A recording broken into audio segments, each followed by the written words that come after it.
Sobrang nipis nga ng mga iPad kaya dapat meron tayong additional protection. Kaya ito, bumili na tayo ng Smart Devil Tempered Glass for iPad Pro 13 inches at i-install natin siya ngayon. Before pala natin i-install itong Smart Devil Tempered Glass for iPad, pakita ko muna sa inyo kung ano yung laman niya. So meron na tayo ditong 2 pieces na tempered glass.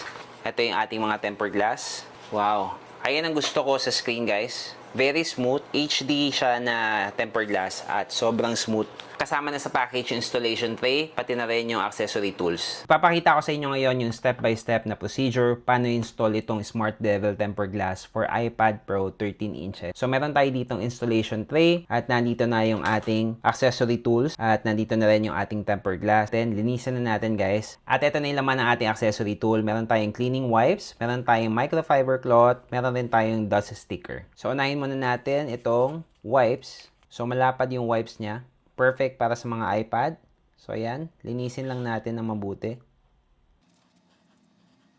Second is yung ating microfiber cloth. Punasan natin siya, guys. Para mawala yung mga ibang dumi. At make sure wala tayong alikabok na iiwan. Sunod natin tong number 3 natin, yung dust sticker o yung dust remover. Buloktot nyo lang ng ganito. Fold nyo. Then, at ilagay na natin tong ating installation tray. So, dapat yung sa taas is yung may arrow. So, check yung may arrow. Nandito dapat yan sa taas. Tanggalin nyo na yung plastic ng tempered glass ninyo. Huwag nyo muna tatanggalin lahat.